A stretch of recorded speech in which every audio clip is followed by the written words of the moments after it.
میرے پیارے آقا صلی اللہ تعالی علیہ وسلم کے پیارے دیوانوں، آیہ کریمہ کی جس حصے کی تلاوت کا میں نے شرف حاصل کیا، اس سے متعلق کچھ معروضات پیش کرنے سے پہلے آقا کریم رؤوف الرحیم علیہ التحیۃ والتسلیم کی بارگاہ میں جس طریقے سے میں پڑھاؤں عقیدت و محبت میں ڈوب کر اسی طریقے سے درود و سلام کا نذرانہ پیش کریں۔ الصلاۃ والسلام علیک یا رسول اللہ، الصلاۃ والسلام علیک یا حبیب اللہ، الصلاۃ والسلام علیک یا نبی اللہ، الصلاۃ والسلام علیک یا نور اللہ، وعلی آلک و اصحابک یا حبیب اللہ، صلی اللہ تعالی علیہ وآلہ وسلم۔ میں جانتا ہوں کہ آپ رات کے اس حصے میں کافی تھکے ہوئے ہوں گے، نیند بھی آپ کو آواز دے رہی ہوگی اور آپ کی طبیعت چاہتی ہوگی کہ اب گھر جا کر تھوڑا سا آرام کر لیں، اور میں بھی یہ چاہوں گا کہ آپ کو زیادہ دیر تک نہ بٹھاؤں، دو چار کچھ کام کی باتیں آپ کی سماعتوں کے حوالے کر دوں، اس امید پر کہ آپ میں سے کوئی ایک بھی اس پر عمل کر لے تو ہو سکتا ہے وہ میری نجات کا ذریعہ بن جائے۔ میں سب سے پہلے یہ میرے سامنے بیٹھے ہوئے نوجوانوں سے گزارش کرتا ہوں کہ بیٹے تھوڑی دیر اور برداشت کر لو اور توجہ کے ساتھ گفتگو سنو، اس لیے کہ شیطان پوری کوشش کرتا ہے کہ حق بات آپ کے کانوں تک نہ پہنچے، تاکہ آپ سدھریں نہیں، اور جب آپ سدھریں گے نہیں تو آپ کی زندگی بربادی کے راستے پر چلی جائے گی۔ اس لیے میں گزارش کرتا ہوں کہ تھوڑی دیر کے لیے آپ اپنی توجہ کو اس طرف رکھیں اور باتوں کو سماعت فرمائیں۔ یقیناً ایک پرمغز خطاب آپ نے محب گرامی حضرت مولانا سید امین القادری صاحب سے سماعت فرمایا ہوگا، اور ان کے خطاب کے بعد میں سمجھتا ہوں مزید کسی خطاب کی ضرورت نہیں ہوتی، لیکن آ گیا ہوں تو چند باتیں آپ کی سماعتوں کے حوالے کر دوں۔ ہم اور آپ اپنے بچوں کا کتنا اہتمام کرتے ہیں کہ گھر میں اگر معلوم ہو کہ مچھر ہے تو بچے کو جب سلاتے ہیں تو ہم کوشش کرتے ہیں کہ مچھردانی رکھ لیں تاکہ بچے کو مچھر نہ کاٹے۔ کبھی ایسی لائٹ لگا لیتے ہیں ماسکیٹوز وغیرہ جس کی وجہ سے مچھر بچے کو نہ کاٹے۔ ایسے ہی ٹھنڈی کے موسم کے اندر آپ دیکھتے ہوں گے کہ بچے کو آپ کان ڈھانکنے کا اہتمام کرتے ہیں، سویٹر پہنانے کا اہتمام کرتے ہیں۔ یہ ساری تکلیفوں سے کہ مچھر کاٹنے سے کیا تکلیف ہوگی، ٹھنڈی لگ جائے گی تو کیا تکلیف ہوگی، یہ ساری چیزوں کو سامنے رکھ کر آپ اپنے بچوں کو ان چیزوں سے بچانے کی کوشش کرتے ہیں، اور یہاں تک کہ سردی کے موسم میں اگر بچہ ضد بھی پکڑ لے کہ مجھے آئس کریم کھانا ہے تو آپ نہیں دیتے اور ہاتھ میں ہو تو چھین لیتے ہیں کہ کہیں میرا بیٹا بیمار نہ ہو جائے۔ بہت اچھی کوشش ہے یہ، لیکن قرآن کہتا ہے اے ایمان والو اپنے آپ کو اور اپنے اہل و عیال کو جہنم کی آگ سے بچاؤ، جس کا ایندھن انسان اور پتھر ہے۔ میں آپ سے پوچھنا چاہتا ہوں، کیا کبھی ہم نے اپنے بچوں کو یا خود کو جہنم کی آگ سے بچانے کی کوشش کی؟ ہم صبح اٹھتے ہیں، رات سوتے ہیں، ان راستوں پر چلنے کی کوشش کرتے ہیں جن راستوں پر چلنے کے بعد جہنم کے دہکتے ہوئے شعلے ہمارے استقبال کے لیے تیار ہوں، لیکن ہم نہیں ڈرتے جہنم کی آگ سے، ہم نہیں ڈرتے اللہ کے عذاب سے، اور آپ کہیں نہیں ہم تو یقیناً ڈرتے ہیں، تو میں آپ سے پوچھنا چاہوں گا کیا جہنم کی آگ سے ڈرنے والا انسان نمازیں قضا کرتا ہے؟ کیا جہنم کی آگ سے ڈرنے والا انسان زنا کرتا ہے؟ کیا جہنم کی آگ سے بچنے کا جذبہ رکھنے والا انسان شراب اور ڈرگس استعمال کرتا ہے؟ کیا جہنم کی آگ سے ڈرنے والا انسان اپنے آپ کو اس راستے پہ ڈالتا ہے جس راستے پر چلنے کے بعد جہنم کے دہکتے ہوئے شعلے جس کا استقبال کریں؟ نہیں۔ ہم دیکھیں یہ مجمع ہمارے سامنے ہے اور ہمارے وہ بھائی ماشاءاللہ وہاں چلا رہے ہیں اچھی طریقے سے، اور یہ سمجھ رہے ہیں کہ یہاں ان کی آواز نہیں آتی۔ خیر، یہ بھی ایک انداز ہے جینے کا۔ دیکھیے ایک مرتبہ درود شریف پڑھ لیں۔ اللہم صلی علی سیدنا و مولانا محمد معدن الجود والکرم وآلہ وصحابہ بارک وسلم۔ توجہ چاہوں گا تھوڑی دیر۔ میرے پیارے آقا صلی اللہ تعالی علیہ وسلم کے پیارے دیوانوں، یہ جتنے حضرات اس وقت میرے سامنے بیٹھے ہیں، میں ان سے ایک سوال پوچھنا چاہوں گا۔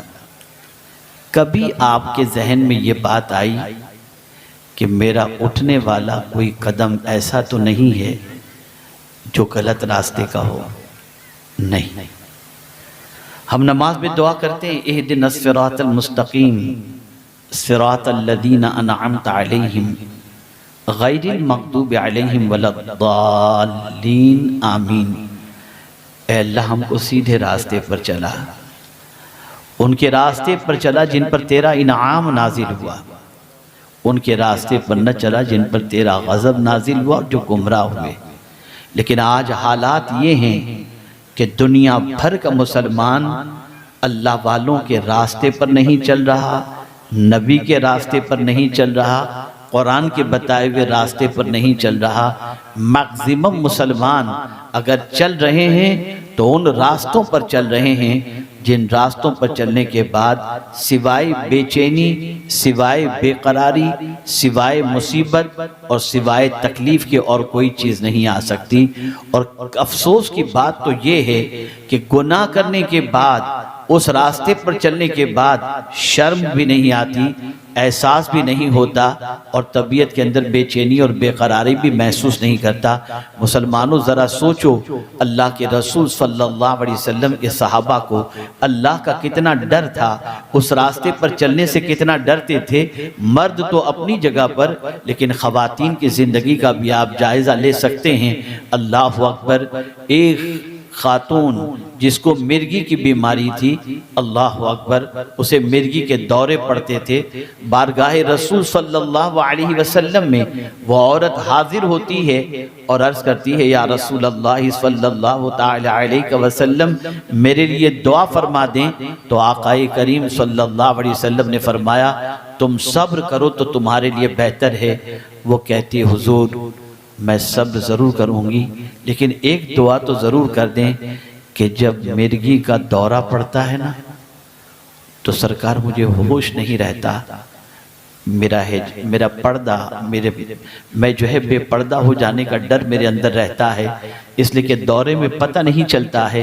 تو سرکار اتنی تو دعا کر دیجئے کہ جب مرگی کا دورہ پڑے تو میں بے پردہ نہ ہو جایا کروں۔ اللہ اکبر، بیماری میں بھی شریعت کا اتنا خیال۔ جب وہ خاتون یہ کہتی ہے آقا اس کے لیے دعا تو کر دیتے ہیں، اس کے بعد ارشاد فرماتے ہیں جس کسی کو جنتی عورت کو دیکھنا ہو وہ اس عورت کو دیکھ لے۔ آپ اندازہ لگائیں، بیماری میں بھی شریعت نہ چھوٹے اس کا اتنا خیال ہے، بیماری میں بھی اللہ کے رسول کی نافرمانی نہ ہو اس کا اتنا خیال ہے۔ تم ہوش میں رہ کر کے اللہ کی نافرمانی کر رہے ہو، تم ہوش میں رہ کر اللہ کے رسول صلی اللہ علیہ وسلم کے ارشاد کے خلاف عمل کر رہے ہو، ڈرو اللہ سے، گناہوں سے بچو۔ یاد رکھو گناہ کبھی انسان کی زندگی میں سکون نہیں لاتا۔ ایک بات خاص طور پر عرض کروں، سیدنا فاروق اعظم رضی اللہ المولا تبارک و تعالی عنہ کا معمول تھا کہ رات کے سناٹے کے اندر لوگوں کی خبرگیری کے لیے نکلا کرتے تھے اور جاننے کی کوشش کرتے تھے کہ لوگ کس حال کے اندر ہیں، کیا کر رہے ہیں۔ ایک مرتبہ خیال آیا کہ چلو میں چل کر کے ذرا جنگل کی طرف جاؤں، بیاباں کی طرف جاؤں اور ذرا دیکھوں کہ وہاں کیا پوزیشن ہے۔ آپ نوجوان ہیں، غور سے سنیے گا، دل و دماغ میں یہ بات بٹھائیے گا۔ اللہ اکبر۔ سیدنا فاروق اعظم رضی اللہ تعالیٰ عنہ تھوڑا سا توشہ اپنے ساتھ لیتے ہیں، نکل جاتے ہیں جنگل و بیابان کی طرف۔ جب جاتے ہیں تو دیکھتے ہیں ایک نوجوان بکریاں چرا رہا ہے۔ فاروق اعظم نے اسے دیکھا، جتنا کھانا تھا وہ تو ختم ہو چکا تھا۔ نوجوان سے فاروق اعظم نے کہا، میں مسافر ہوں، بھوک لگی ہے، کسی بکری کا دودھ دو کر کے مجھے پلا دو تاکہ میری بھوک مٹ جائے۔ نوجوان نے جواب میں کہا، حضور یہ بکریاں میری نہیں، مسافر اے مسافر، یہ بکریوں کا میں مالک نہیں ہوں، اس کا مالک تو کوئی اور ہے، میں تو صرف بکریاں چرانے والا ہوں، اپنے مالک کی اجازت کے بغیر میں تمہیں بکری کا دودھ دو کر کے نہیں دے سکتا۔ اتنا سننا تھا کہ اسے نہیں معلوم تھا کہ یہ بات امیر المؤمنین کے سامنے وہ کہہ رہا ہے۔ فاروق اعظم نے محسوس کر لیا کہ یہ پاکیزہ کوئی نوجوان ہے، نیک نوجوان ہے۔ فاروق اعظم نے اس کا امتحان لیا اور ارشاد فرمایا، اتنا بڑا بکریوں کا ریوڑ ہے، ایک بکری کا بچہ مجھے دے دے، میں ذبح کر کے اسے کھا لوں گا، تجھے اچھی قیمت دوں گا، اور اگر تیرا مالک تجھ سے پوچھے کہ بکری کا ایک بچہ کم کیسے ہوا تو کہہ دینا کہ بھیڑیے نے کھا لیا۔ اتنا سننا تھا کہ اس شخص نے، اس نوجوان نے، کڑیل نوجوان نے فاروق اعظم سے کہا، مسافر کیسی باتیں کرتے ہو، میں اگر آج تم کو ایک بکری کا بچہ دے دیا، مانتا ہوں میرا مالک تو نہیں دیکھ رہا، لیکن کیا میرے مالک کا مالک بھی نہیں دیکھ رہا ہے؟ اتنا سننا تھا کہ فاروق اعظم نے اس نوجوان کو سینے سے لگا لیا اور فرمایا، جب تک مسلمانوں میں تم جیسے نوجوان موجود ہیں، دنیا کی کوئی طاقت اسلام کو بڑھنے سے نہیں روک سکتی۔ یہ نوجوان تھے۔ حضرت دیکھو کیا کر رہے ہو آپ کی بات نہیں کر رہا ہوں، کیا کر رہے ہیں آج کے نوجوان، کیا کر رہے ہیں آج کے نوجوان؟ گناہوں کے دلدل میں ڈوبے ہوئے ہیں، بدکرداری کے دلدل میں ڈوبے ہوئے ہیں، برائیوں کے دلدل میں ڈوبے ہوئے ہیں، گندا پن، گندی پکچریں، گندی سوچ، گندا ذہن اس طریقے سے بن چکا ہے کہ العیاذ باللہ شاید ہی کوئی رات ایسی آتی ہوگی جس کے اندر دامن پر گناہ کے دھبے نہ لگتے ہوں۔ ڈرو اللہ سے، ڈرو اللہ سے۔ جانتے ہو جن آنکھوں سے آدمی حرام چیزوں کو دیکھتا ہے، آقا کریم علیہ السلام کیا فرماتے ہیں؟ رسول اعظم صلی اللہ علیہ وسلم نے فرمایا، کل بروز قیامت اس کی آنکھوں کے اندر جہنم کی آگ کی سلاخیں ڈالی جائیں گی۔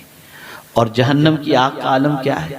حضور صلی اللہ علیہ وسلم فرماتے ہیں، اگر جہنم کے دروازے کو سوئی کے سوراخ کے برابر بھی کھول دیا جائے تو پوری دنیا جل کر کے راکھ ہو جائے گی۔ وہ بندہ جو حرام چیزوں کو اپنی آنکھوں سے دیکھتا ہے، جہنم کی سلاخیں اس کی آنکھوں میں ڈالی جائیں گی۔ ہے برداشت کرنے کی طاقت؟ ہے اس تکلیف کو سہنے کی طاقت؟ ایک کچرا آنکھ میں چلا جائے تو برداشت نہیں ہوتا، یہ عذاب کیسے برداشت کر سکیں گے؟ آپ مجھے بتاؤ، سوچو، ذرا غور کرو۔ جس حافظ ملت علیہ الرحمت والرضوان کے ادارے کے پروردہ پوری دنیا میں آج مصباحی فیضان کو لٹا رہے ہیں، جانتے اس حضور حافظ ملت علیہ رحمہ کا معمول کیا تھا؟ اللہ اکبر۔ مبارک پور کی سرزمین پر اپنے گھر سے نکلتے اور مدرسے تک پہنچنے تک راستے میں ادھر کیا ہو رہا ہے ادھر کیا ہو رہا ہے انہیں خبر ہی نہیں ہوتی، نگاہیں نیچی کیے ہوئے جایا کرتے تھے۔ یاد رکھو ان کی نگاہوں میں اللہ کا یہ فرمان موجود تھا، قُلْ لِلْمُؤْمِنِينَ يَغْضُوا مِنْ أَبْصَارِهِمْ، میرے محبوب مومنوں سے کہہ دیں کہ وہ اپنی نگاہوں کو نیچی رکھیں۔ اللہ اکبر۔ میرے آقا صلی اللہ علیہ وسلم کی بھی یہ سنت مبارکہ ہے، نیچی آنکھیں رکھنا، کہ اعلیٰ حضرت عظیم البرکت امام عشق و محبت حضور کی نگاہوں کے بارے میں فرماتے ہیں، نیچی آنکھوں کی شرم و حیا پر درود، اونچی بینی کی رفعت پہ لاکھوں سلام۔ میرے پیارے آقا صلی اللہ علیہ وسلم کے پیارے دیوانوں، اگر ہم نے چہرے پہ داڑھی سجا لی لیکن نگاہوں کو آوارہ چھوڑ دیا. جسم پر ہم نے کرتا پائجامہ سجا لیا, نگاہوں کو آوارہ چھوڑ دیا, کان کو آوارہ چھوڑ دیا. اللہ کے عذاب سے دنیا کی کوئی طاقت نہیں بچا سکتی. ڈرو اللہ سے, جہنم کی آگ سے اپنے آپ کو بھی بچاؤ, اپنے گھر والوں کو بھی بچاؤ, بیوی بچوں کو بھی بچاؤ. بس ایک آخری بات عرض کر دوں گا, اس لیے کہ میں جانتا ہوں کہ لفظوں کا بوجھ زیادہ دیر تک آپ برداشت نہیں کر سکتے, اور ہمیں بھی ایک طویل سفر یہاں سے طے کر کے جانا ہے. اور میرے پیارے آقا صلی اللہ علیہ وسلم کے پیارے دیوانوں, صرف شوقیہ طور پر آپ جلسوں میں نہ آیا کریں. اسی وجہ سے تو آج زندگی میں انقلاب نہیں آتا, ورنہ کیا وجہ ہے کہ غوث پاک رضی اللہ تعالیٰ عنہ خطاب فرماتے تو لوگوں کی زندگیاں بدل جاتی تھی, توبہ کی توفیق نصیب ہوتی تھی. بلکہ کبھی کبھی تو ایسا ہوتا کہ غوث پاک کے خطاب کی محفل میں آنے والے کو مدینے کے تاجدار کی زیارت نصیب ہو جایا کرتی تھی. لیکن آج ہمارے یہاں ایک رسم ہو گئی ہے, پروگرام ایک تفریح کا معاملہ بن چکا ہے. اللہ ماشاءاللہ, بس آ گئے. یہ نیت سے کم لوگ آتے ہیں کہ جائیں گے, جو بات کہی جائے گی سنیں گے اور اپنی زندگی کو بدلیں گے. یہ نیت بنایا کرو, یہ معمولی محفل نہیں ہے, یہ وہ محفل ہے جہاں فرشتے بھی ادب کے ساتھ آتے ہیں. میرے پیارے آقا صلی اللہ تعالی علیہ وسلم کے پیارے دیوانوں, عرض یہ کر رہا تھا, خود کو بھی جہنم کی آگ سے بچانے کی کوشش کرو اور اپنے اہل و عیال کو بھی جہنم کی آگ سے بچاؤ. ایک بات زندگی پر یاد رکھنا, آج جو ابھی آخری بات میں کرنے جا رہا ہوں قرآن کی روشنی میں, اگر آپ نے اس بات پر عمل کیا تو یوٹیوب کے تو آپ سب شوقین ہیں, اور یوٹیوبر کی یہاں یوٹیوب چینل والوں کی تو لائن لگی ہوئی, گنا نہیں جا سکتا کتنے چینل والے ہیں. لیکن میں آپ سے پوچھنا چاہتا ہوں کہ یوٹیوب پر آپ روز دیکھتے ہوں گے مالدار بننے کا نسخہ, کروڑ پتی بننے کا نسخہ, یہ دو چیزیں کر لو پیسہ رکھنے کی جگہ نہیں ہوگی, یہ یوٹیوب پر آپ دیکھتے ہوں گے. میں آج آپ کو قرآن کا ایک نسخہ مالدار بننے کا دیتا ہوں. مالدار بننا ہے نا, کسی اور کا قول نہیں ہے, کسی اور انسان کا قول نہیں ہے, یہ پروردگار کا فرمان ہے. اور اللہ جو فرماتا ہے وہ حق فرماتا ہے. میرا رب فرماتا ہے وَأْمُرْ أَهْلَكَ بِالصَّلَاةِ وَاسْتَبِرْ عَلَيْهَا لا نسألک رزقا نحن نرزقک. اللہ فرماتا ہے اپنے گھر والوں کو, اہل و عیال کو نماز کا حکم دو اور تم بھی نماز پر قائم رہو. میں تم سے روزی نہیں مانگتا, میں تم کو روزی عطا کروں گا. روزی عطا کرنے کا وعدہ اللہ فرما رہا ہے کن کے لیے؟ جو خود بھی نماز قائم کرتے ہیں اور اپنے اہل و عیال کو بھی نماز کا حکم دیتے ہیں. آقا کریم صلی اللہ علیہ وسلم نے دعا فرمائی, اے اللہ 3 قسم کے لوگوں کے گھروں کو ہرا بھرا رکھنا. ان میں سے ایک وہ شخص جو اپنی بیوی کو نماز کے لیے اٹھائے اور جو بیوی اپنے شوہر کو نماز کے لیے اٹھائے. حضور دعا فرماتے ہیں اے اللہ اس کے گھر کو ہرا بھرا رکھنا. آپ ہر ایک کے تعویذ پر بھروسہ کر لیتے ہو, ہر ایک کے وظیفے پر بھروسہ کر لیتے ہو, ٹھیک ہے, اللہ والا اگر کوئی چیز دے رہا ہے اس کی تاثیر ہوتی ہے, لیکن حضور سے بہتر تو کسی کا فرمان نہیں ہو سکتا, اللہ سے بڑا تو کسی کا فرمان نہیں ہو سکتا. ذرا اس پر بھی عمل کر کے دیکھیں اور اس کو بھی اپنی زندگی میں نافذ کر کے دیکھیں, انشاءاللہ آپ کی زندگی سنور جائے گی, آپ کو دنیا اور آخرت کی نعمتیں نصیب ہو جائیں گی. اور اسی کے ساتھ ساتھ میرے پیارے آقا صلی اللہ علیہ وسلم کے پیارے دیوانوں, یہ شعبان المعظم کا مہینہ ہے اور یہ مہینہ آیت درود کے نزول کا مہینہ ہے. اور رسول اعظم صلی اللہ علیہ وسلم اس ماہ مبارک کے بارے میں فرماتے ہیں شہر المطہر, یہ پاک کرنے والا مہینہ ہے. اس مہینے میں توبہ کرو, استغفار کرو, اللہ سے معافی مانگو, گناہوں سے بچو. حالات پوری دنیا کے ہماری نگاہوں کے سامنے ہیں, ہمیں جھنجھوڑ رہے ہیں. سدھر جا مسلمان, سنبھل جا مسلمان, بدل جا مسلمان, سیدھے راستے پر آ جا مسلمان. لیکن پھر بھی مسلمان اپنی زندگی کو سنوارنے کے لیے تیار نہیں. بدل ڈالو اپنی زندگی کو. غلط روی سے منازل کے بہت بڑھتے ہیں, مسافر و رویش کارواں بدل ڈالو. زندگی اچھی کر لوگے حالات اچھے ہو جائیں گے, زندگی بری کرو گے حالات برے ہو جائیں گے. عادات اچھی ہوں گی حالات اچھے ہوں گے، عادات بری ہوں گی تو حالات برے ہوں گے۔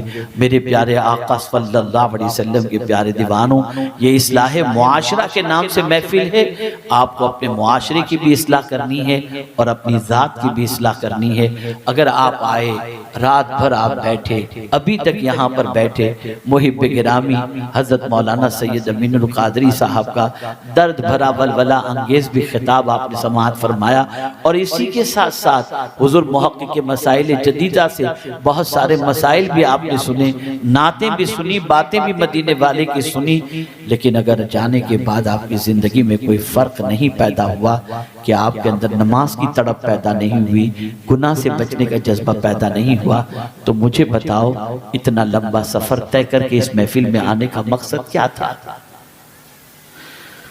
لیکن اگر آپ بدل گئے، توجہ چاہوں گا جملے پر، اگر آپ بدل گئے، آپ نے اللہ کی طرف اپنے آپ کو جھکا دیا، اللہ کی بارگاہ میں جھکا دیا، اللہ کی طرف رجوع کر لیا، رسول رحمت صلی اللہ علیہ وسلم کی طرف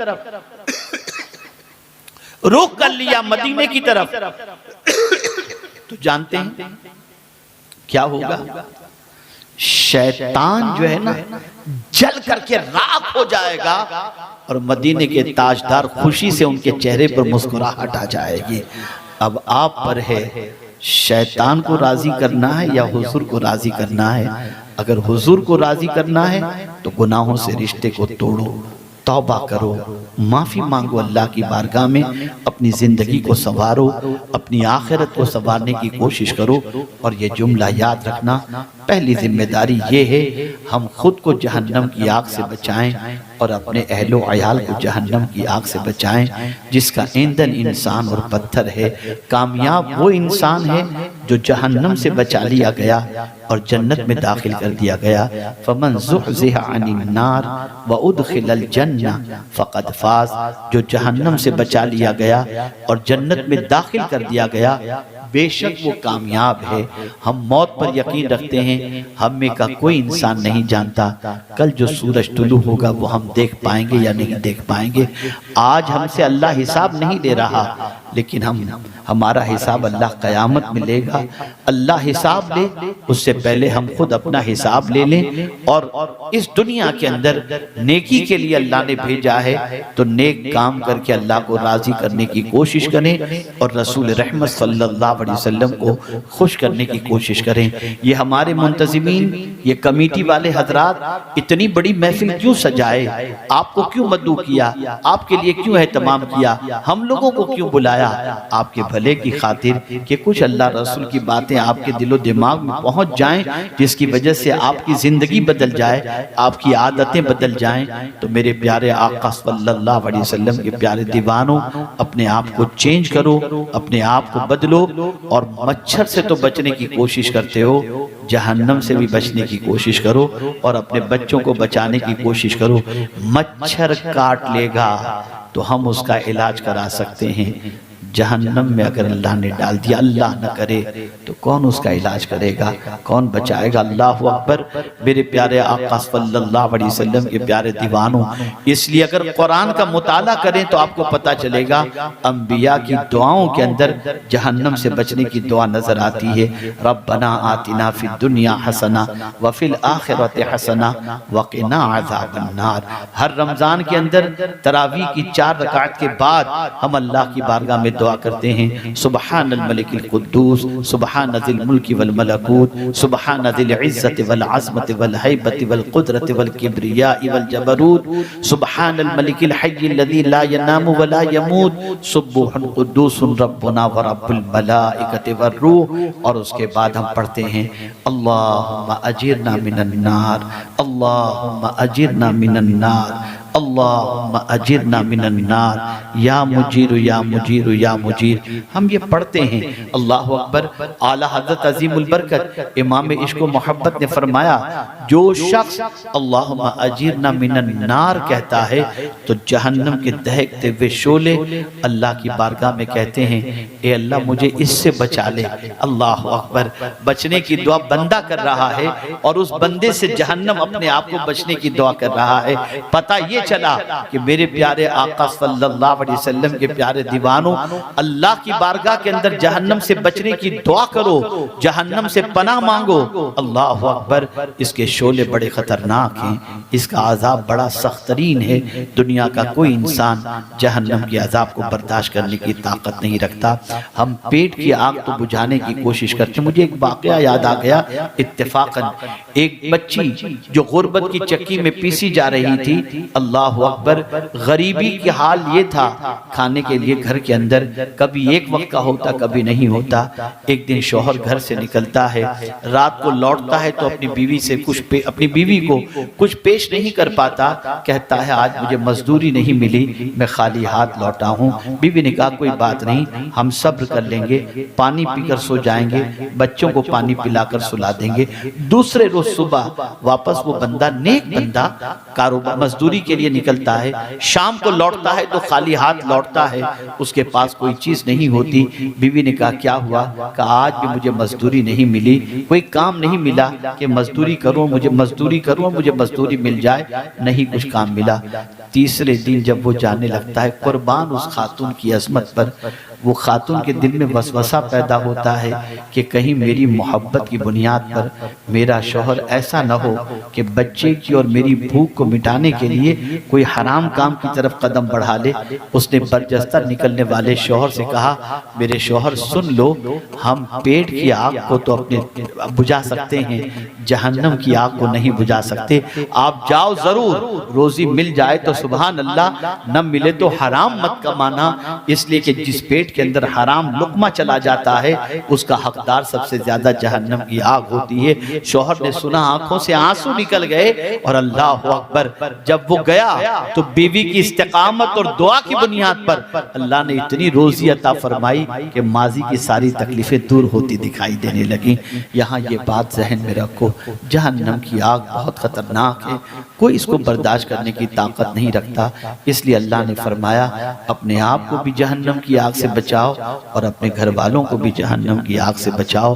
آج کی اس محفل میں میرا پیغام یہی ہے، میرے پیارے آقا صلی اللہ علیہ وسلم کے پیارے دیوانوں، جہنم کی آگ، اللہ کے رسول صلی اللہ علیہ وسلم اس جہنم کی آگ سے اپنی امت کو بچانے کے لیے کتنی کوشش کرتے ہیں کہ خود حضور صلی اللہ علیہ وسلم فرماتے ہیں تم جہنم کی آگ کی طرف جا رہے ہو اور میں تمہارے کمر بند پکڑ کے تمہیں کھینچ رہا ہوں، اور جہنم کی آگ سے بچانے کے لیے اپنی امت کو حضور صلی اللہ علیہ وسلم رات بھر روتے رہے۔ اسی کو اعلیٰ حضرت عظیم البرکت امام عشق و محبت کہتے ہیں، اللہ کیا جہنم اب بھی نہ سرد ہوگا، رو رو کے مصطفیٰ نے دریا بہا دیے ہیں۔ آقا چاہتے ہیں کہ ہم کسی طرح سے جہنم میں نہ جائیں، لیکن ہم اگر گناہ کریں گے تو ٹھکانہ کیا ہوگا سمجھ سکتے ہیں۔ اللہ رب العزت جل جلالہ، آقا کریم رؤوف الرحیم علیہ التحیۃ والتسلیم کے صدقہ و طفیل ہم سب کو جہنم کی آگ سے پروردگار بچائے، اور پروردگار دونوں جہاں کی بھلائیاں ہمیں نصیب فرمائے۔ اچھے ماحول میں رہو، اچھی سنگت میں رہو، اچھے دوستوں کے ساتھ رہو، ایسے دوستوں کے ساتھ رہو جو تمہیں مسجد لے جائیں، جو تمہیں نماز کے لیے لے جائیں، جو تمہیں نیکیوں کی طرف لے جائیں، جو زنا کے لیے لے جائیں، بدکرداری کے لیے لے جائیں، اسے دوست نہ سمجھو، وہ تمہارا سب سے بڑا دشمن ہے۔ اللہ مسلمانوں کے حالات پر کرم کی نظر فرمائے اور ہم سب کو دنیا اور آخرت کی نعمتیں عطا فرمائے، اور پروردگار جہنم کے دہکتے ہوئے شعلوں سے مجھے، آپ کو، ہم سب کے اہل و عیال کو، ہم سب کے ماں باپ کو اللہ تعالی جہنم کے دہکتے ہوئے شعلوں سے بچا لے، اور پروردگار کرم کی نظر فرمائے۔ وما علینا الا البلاغ المبین۔ السلام علیکم ورحمۃ اللہ وبرکاتہ۔ میرے پیارے آقا صلی اللہ علیہ وسلم کے پیارے دیوانوں، جاتے ہوئے یہ کتابیں مکتبہ طیبہ سے ضرور حاصل کریں۔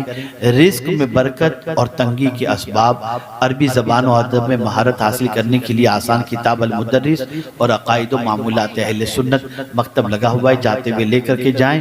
اور ہمیں چونکہ فوراً نکلنا ہے، زیادہ وقت نہیں ہے، ایک شعر صلاۃ و سلام کا، مختصر دعا، اور کوئی بھی بھیڑ بھاڑ اس طریقے سے نہ کریں کہ نکلنے میں دقت ہو۔ ہم سلام کریں گے، آپ سلام کے بعد جواب دے دیجیے گا۔ میں صلاۃ و سلام کے لیے آواز دیتا ہوں، شاعر صاحب سے کوئی تشریف لائیں۔ وَمَا عَلَيْنَا إِلَّا الْبَلَاغُ الْمُبِينُ۔